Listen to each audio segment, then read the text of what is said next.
Thank you. Let's see. I'm very pleased to be here to participate in your celebration of your centennial of your school. It's rare to be in Europe and be able to congratulate you on your 100 years, and note that it was 22 years ago that we celebrated our 100 years at the University of Illinois Graduate School of Library and Information Science, and we'll be celebrating our 125th activities in about 3 years. So hope some of you will be able to come to the United States and share that celebration with us. As you can see, my activities include a number of activities within IFLA, dealing with library education, and currently I'm a member of the Committee on Accreditation, American Library Association. Perhaps some questions will come up, but I can respond to from the COA, Committee on Accreditation perspective as we come out. But what I'm doing in this particular presentation is sharing with you the experiences in my university, in my graduate school of library and information science. And by the way, you notice we still have the L word in our title and in our degree, although there are fewer and fewer of us that have the L word in the United States and Canada. And one of the issues that are coming up, and I'll just share with you a little bit of the statistics. We were one of the first, perhaps the first accredited library school to have a distance program starting in 1995, and at that time there was very little competition, and I would say for the last 20 years that distance program has been very important financially to my school, because our university operates under a responsibility-based budgeting system, which means we have to demonstrate to the university that we're bringing in sufficient income to cover our expenses. And if we don't, then we enter into deficit spending, which we have to find funds to make up other sources. And so the positive aspect of distance education for us for many years was that the distance students paid full tuition, whereas most of our on-campus students had assistantships or fellowships, and thus we did not get as much money back from the student tuition to justify our expenses. However, as noted by the prior speaker, there's a lot of competition in the United States today on distance education in LIS. And we have found that our enrollment on distance education has plateaued. And our goal was to double or triple our distance education, and we found it's not been possible. We've in fact slipped from essentially accepting only about 30 to 40% of all applicants to our programs to now accepting more like 65 to 70% of our applicants, simply to fill our spaces and create the income necessary to sustain our programs. We have the CAS, or the Certificate of Advanced Study, is an official degree at the University of Illinois. So in addition to some almost 300 master's students online, we also have 7 students pursuing what we call a 5th-year degree, since our master's students a master program is a 1-year degree, the CAS degree online. And we have 227 master's students on campus and 7 on-campus CAS. We also have 57 PhDs on campus. However, financially, that's a lost leader, because all of our PhD students that so request receive full financial assistance and pay no tuition if they're admitted to the program. And as a result, it's an expensive program to us to maintain, but we do it as part of our overall service, supported by the master's degree program financially. Internationally, we have 14 international students with the countries indicated for the master's degree, 2 in the CAS program, and some 16 in the PhD program. We also have a large group of scholars and residents, mostly from China. We've had other scholars and residents from some other countries, but in fact, I think next year we're projecting as many as 24 scholars and residents from China, Beijing, Peking University in Beijing, and Wuhan University in Wuhan are the primary sources, although we also get other scholars in residence. And these students are supported by their home university and the national government of China, and receive quite comfortable stipends to come to Illinois and study anywhere between 6 months to a year, working on their PhDs, and then returning to the universities in China to complete the PhD after spending a year with us. By the way, our current master plan is to try to increase the international enrollment, so you might want to beware if you're in a library education program in Europe. We may be after some of your students that they find financial support to be able to come to the United States, because that's part of the growth area we're looking at in terms of our budgeting plan. I'm starting with the new career opportunities that the American Library Association has outlined as a way you can proceed to market the Master's in Library and Information Science, the accredited degree. Besides the traditional work in libraries and archival studies and museum work, you can see down the list of other specialized areas such as law librarianship, music librarianship. Certainly some of the recent areas have been in special collections, and rare book librarianship has become very popular. I don't know where the students are finding jobs, but there's a great interest among student applicants in special librarianship and rare book librarianship. And data management and data curation courses are also very popular at many of the accredited programs, including the program that I teach in. However, students currently obtain jobs still primarily in traditional library institutions. At my university, anywhere between 60 and 90%, varying a bit from year to year, end up with a position in, even those in data curation end up working in a library, often doing traditional library work despite the fact that their concentration was in data analysis or data curation.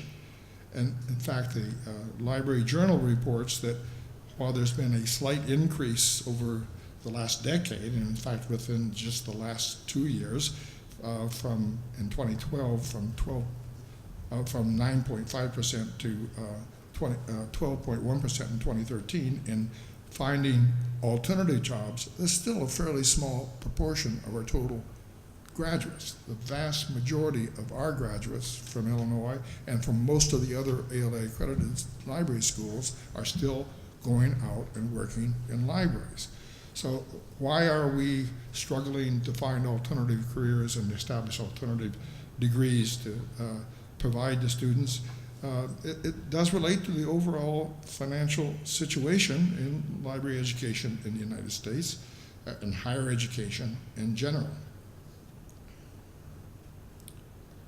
And one of the points that were made in the Library Journal article on library careers is more and more of the schools MLIS, with MLIS degrees are seeking out alternative degree names. My university currently has 2 degrees, one accredited by the American Library Association, that's the master's degree in library and information science. We also have a master's degree in bioinformatics, but that's not accredited.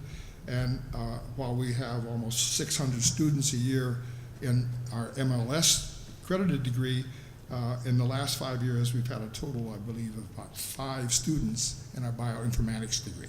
So it's not a very competitive degree in terms of numbers or bringing in income for the support. Part of the issue is looking towards growth, towards the future.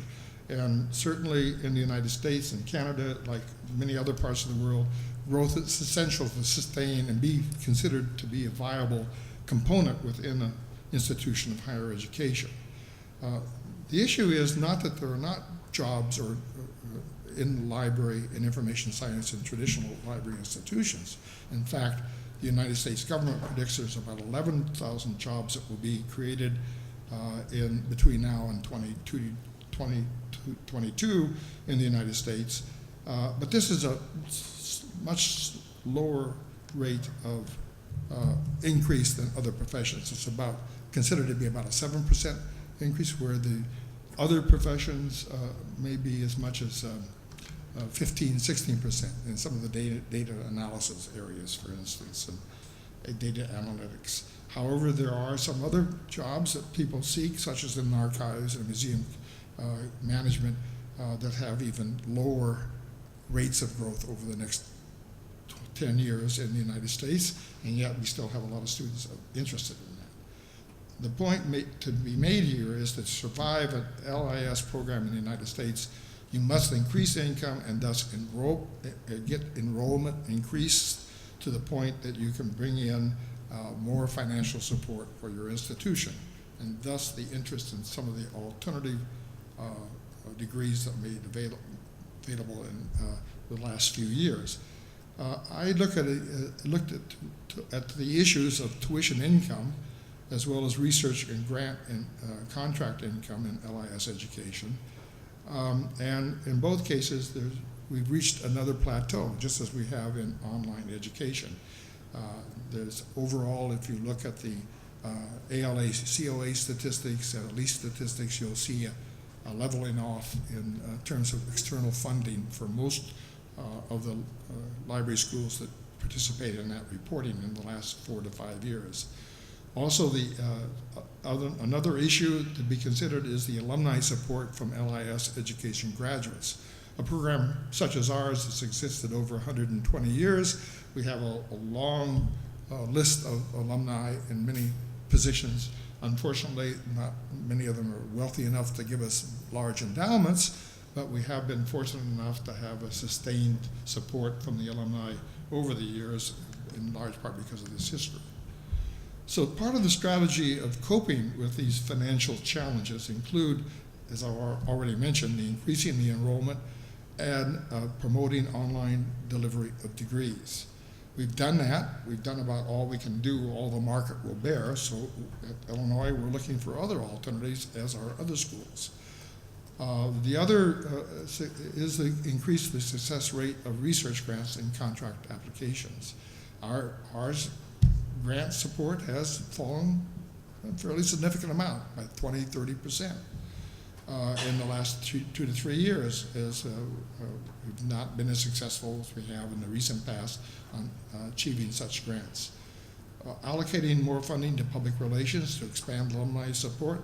We've been doing that through all sorts of public relations activities and having reunion groups around the state. But again, alumni contributions to the overall support of the program is a fairly small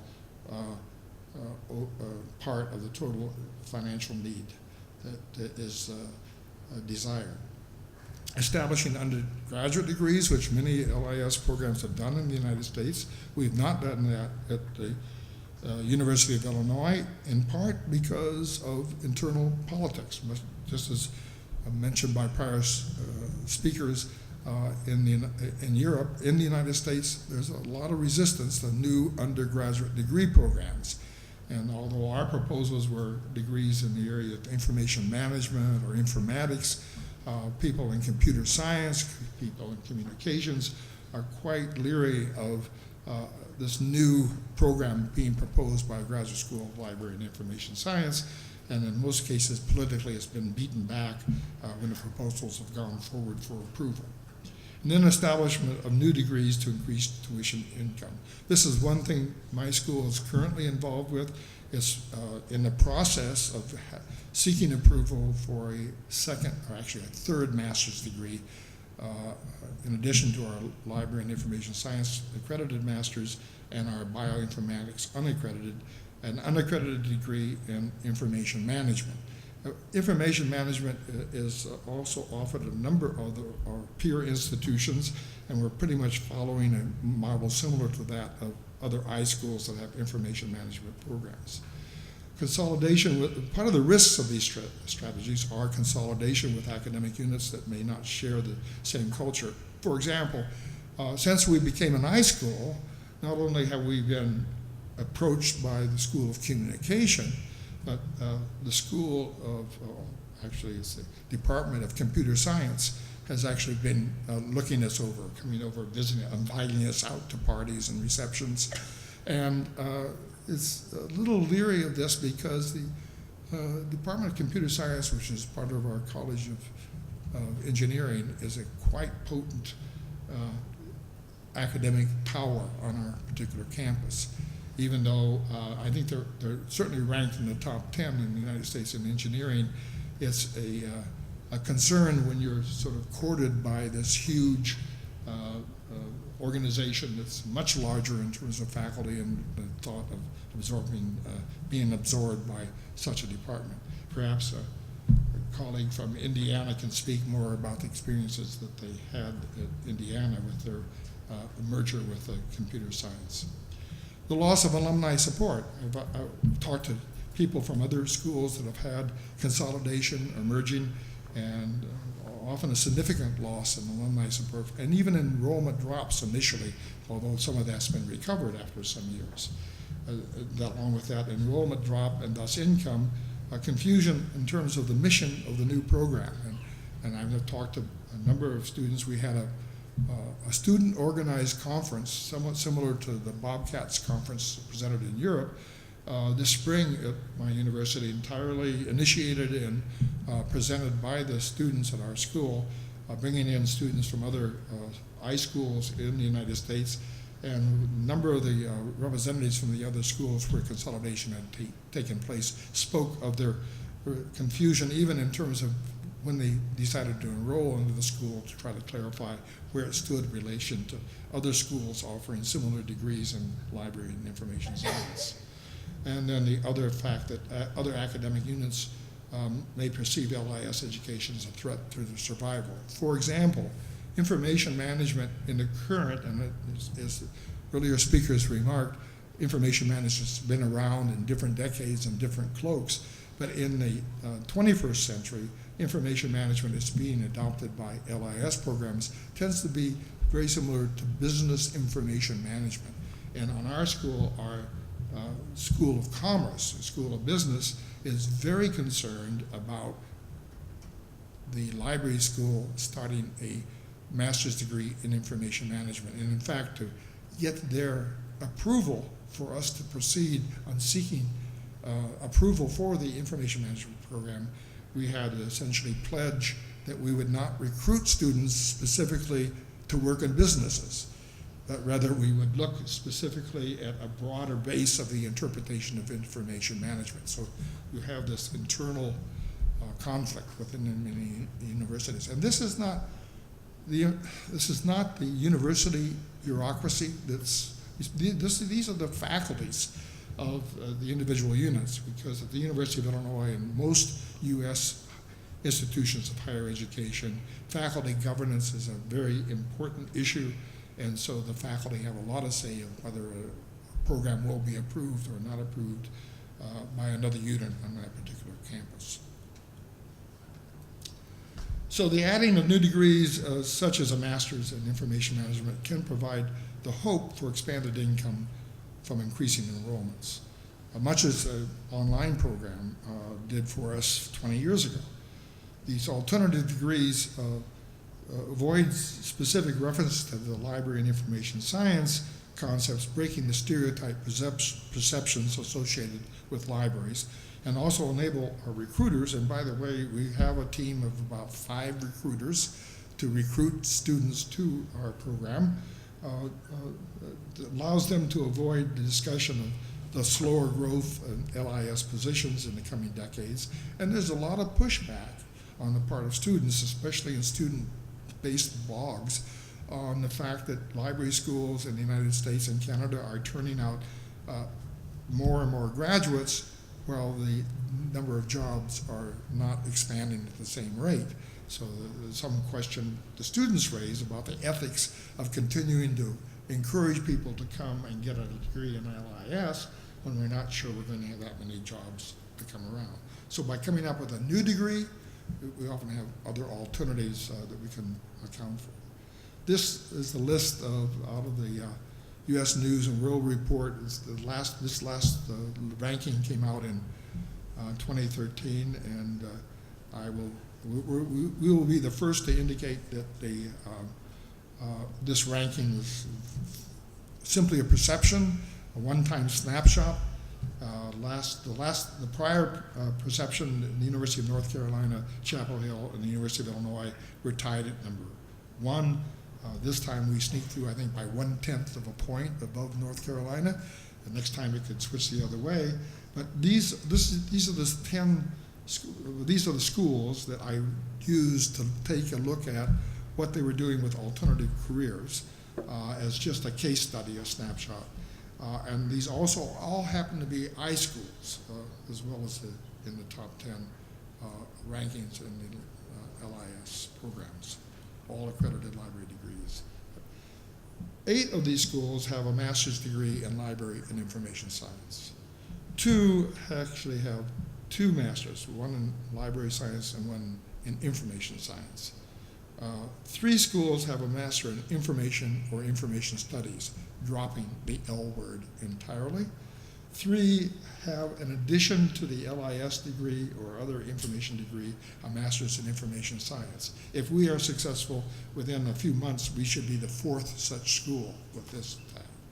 Other degrees range from bioinformatics to telecommunications, in addition to the ALA accredited master's degree program. In the top 10 list of the schools in the U.S. News and World Report, only Simmons University in Boston offers 1 master's degree in LIS. All the others offer 2 or more master's degrees at the current time. So what about the success of expanding to alternative degrees to try to find new career paths for the graduate student program? Well, I'm suggesting maybe too soon to tell. One program that reported in 2015 that their information management master's degree had less than half the students in their LIS program. Part of the problem is we have very little longitudinal information on these alternative degrees.